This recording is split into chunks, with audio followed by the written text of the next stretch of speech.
सरांनी सांगितले की अडचणी अनंत असतात, पण त्यावर मात करून आपण पुढे जायला हवं. व पथक्या पती कुशलता क्या, जिस पथ में बिखरे शूल ना हो, नाविक की धैर्य परीक्षा क्या, जब धाराए प्रतिकूल ना हो. ज्यावेळी धारा प्रतिकूल असतील त्यावेळी खरी जिंकण्याची मजा या ठिकाणी असते. आणि सर आता म्हणाले की मी सहज आलो आणि शवासण झालं, असं अजिबात नाही सर.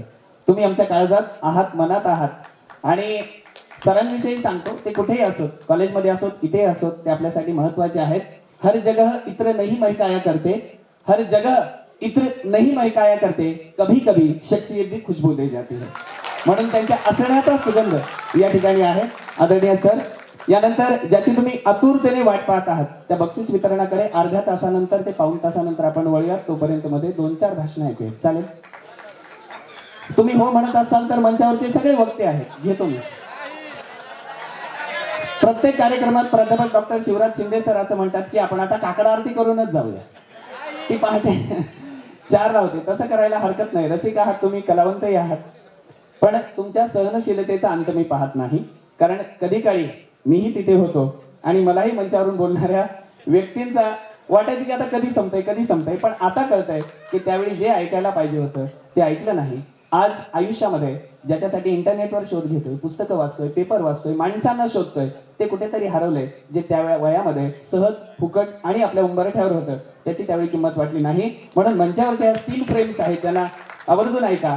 कारण आयुष्यातल्या संघर्षाला पचवून ते या ठिकाणी बसलेले आहेत, तुमच्या समोर आहेत आणि तुम्ही तिथे आहात. निश्चित एवढं अंतर पार करण्यासाठी अनेक वर्षे इथे जातात, अनेक कष्ट करावे लागतात. अंतर जरी कमी असलं, प्रचंड कष्ट आहेत, ते तुम्ही कराल याची खात्री आहे. आणि आपल्या सगळ्यांना विजयी भव असा या ठिकाणी आशीर्वाद, शुभेच्छा देतो. आणि यानंतर माझे सन्माननीय मार्गदर्शक, माझे ज्येष्ठ बंधू, नेताजी सुभाषचंद्र बोस महाविद्यालयातील इंग्रजी वाङ्मयाचे अतिशय सुंदर विद्यार्थीप्रिय प्राध्यापक सन्माननीय प्रोफेसर डॉक्टर संदीपजी काळे सर यांना विनंती करतोय की तुमच्या मनातल्या भावनांना, अर्थात बक्षिसांना, त्यांनी वाट मोकळी करून द्यावी. आदरणीय काळे सर. सरांचं आडनाव जरी काळे असलं तरी मनाने ते निश्चित गोरे आहेत आणि त्यांचं कामही तितकं सफेद सुंदर आहे. त्याचं प्रोडक्ट मी या ठिकाणी आहे. मी निश्चित आवर्जून सांगतो की त्यांचं मार्गदर्शन मला लाभलेलं आहे. आदरणीय सर. धन्यवाद मुरलीजी. खऱ्या अर्थानं शब्दांना कशा पद्धतीनं फुलवायचं आणि कशा पद्धतीनं बहरायचं हे आपल्याकडून आमच्या या युवा पिढीने निश्चितच शिकलं पाहिजे.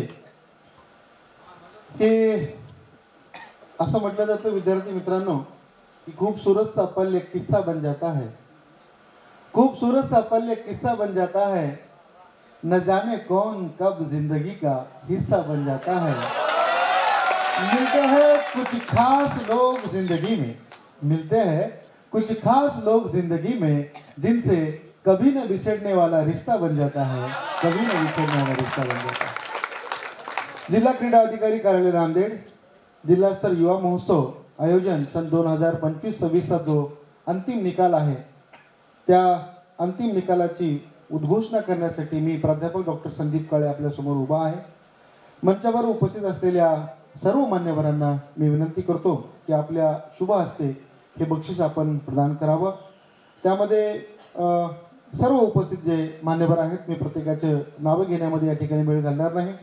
आदरणीय चंदा रावळकर मॅडम, जिल्हा ज्यांच्या मार्गदर्शनामध्ये हा जो जिल्हास्तरीय महोत्सव आहे तो अत्यंत यशस्वीरित्या संपन्न होत आहे, ते आमचे सर्वांचे मार्गदर्शक आदरणीय बालाजी शिरशीकर सर, आदरणीय संजयजी होतीकर सर व सर्व आमची परीक्षक मंडळी, मंचावर उपस्थित असलेले आमचे मार्गदर्शक, ज्यांचं साई फाउंडेशनच्या माध्यमातून खूप मोठं समाजकार्य आहे.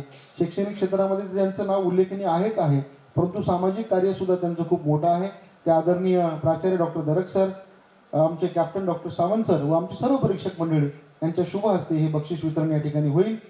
आपण सर्वप्रथम जाणार आहोत संकल्पना आधारित स्पर्धा, ज्यामध्ये खऱ्या अर्थानं परीक्षकांचा कस लागला होता की येणाऱ्या काळामध्ये आपण जे प्रोजेक्ट्स तयार केले होते, निश्चितच येणाऱ्या काळामध्ये त्या प्रोजेक्टच्या माध्यमातून भारतामध्ये विज्ञान आणि तंत्रज्ञान या क्षेत्रामध्ये निश्चितच नवक्रांती होईल असा एक आशावाद या ठिकाणी व्यक्त करूया. आम्ही या बक्षीस वितरणाला सुरुवात करूया. संकल्पना आधारित स्पर्धा, यामध्ये तृतीय क्रमांकाचं पारितोषिक प्राप्त केलेला विद्यार्थी आहे गंगाराम जाधव. गंगाराम जाधव, चला या लवकरात लवकर मंचावरती या. आणि सर्व विद्यार्थ्यांना विनंती आहे की आपण पारितोषिक घेतल्याच्या नंतर लागलीस या ठिकाणी तात्काळ सही करून आपल्याला जायचं आहे. तिसऱ्या क्रमांकाचं पारितोषिक प्राप्त केलेलं आहे गंगाराम जाधव यांनी. एकदा गंगारामसाठी जोरदार टाळ्या झाल्या पाहिजे. तिसऱ्या क्रमांकाचं पारितोषिक तृतीय क्रमांकाचं पारितोषिक गंगाराम जाधव. यानंतर दुसऱ्या क्रमांकाचे पारितोषिक प्राप्त केलेला विद्यार्थी आहे सिद्धेश्वर सराटे.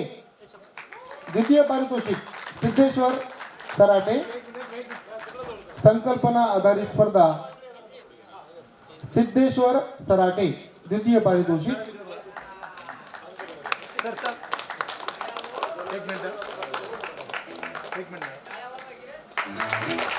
जोरदार टाळ्या झाल्या मित्रांनो. विज्ञान व तंत्रज्ञान नवसंकल्पना यामध्ये पहिल्या क्रमांकाचं पारितोषिक प्राप्त केलेलं आहे